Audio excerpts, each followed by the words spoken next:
અરે તો તમારો ભાઈ તમારી ભાભીને મળવા ચાલ્યો. ये क्या सुन रहा हूँ मैं? તો ફાલતુ બ્લોગમાં તમારું સ્વાગત છે. તો વિડીયોને તમે એન્ડ તક જોજો ને તમે મને આટલો સારો સપોર્ટ કરે છે તો તમને દિલથી થેન્ક યુ. ને વિડીયોને તમે લાઈક નહીં કરે તો લાઈક બી કરી દેજો. મેં તો કોઈ ભાભીને મળવા નહીં જતો હતો, મેં તો નાસ્તો લેવા આવતો હતો. मतलब वो अलग ही लेवल का बंदा था। જો ખમણ લીધા, ટાંગી દીધા ને ખુદનું મોરું હો જોઈ લીધું.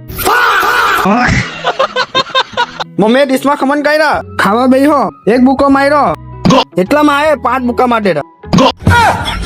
साले तू પછી મેં ધન પર બેહીને શોરૂમ પર જવા માટે નીકળી ગયો. શોરૂમ પર આવ્યો એટલે કસ્ટમર બી આવી ગયા. પછી ઝાડુ લીધું, સાફ સફાઈ કરવાનું ચાલુ કરી દીધું.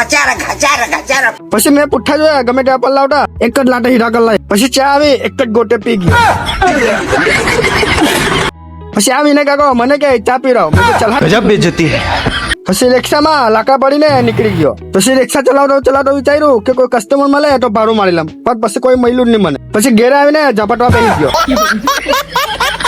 પછી ઝપટીને પાછો ઘરે જવા માટે નીકળી ગયો. સોરી, મધુરામ જવા માટે નીકળી ગયો. મધુરામ આમ તો અંધારું થઈ ગયું. चल झूठा। કચરું જોયું, ઝાડુ લીધું, ચોખ્ખું કરી નાખ્યું. ये क्या है? કુછ બી. પછી કાલુએ મને જોયું, કાલુને મેં જોયું. કાલુ દાંત બતાવીને મને કહે આવ તને ફાડી નાખું.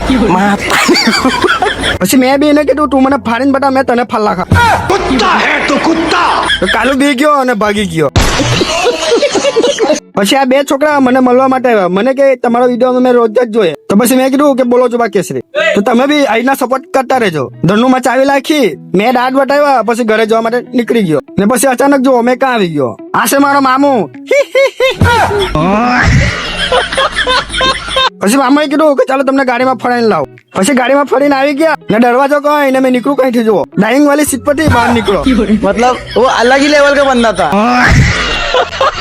ને વિડીયોને જોઈને તમને મજા આવે તો દિલથી લાઈક, ફોલો, શેર પણ કરી દેજો. ત્યાં સુધી મળે, ટાટા, બાય બાય.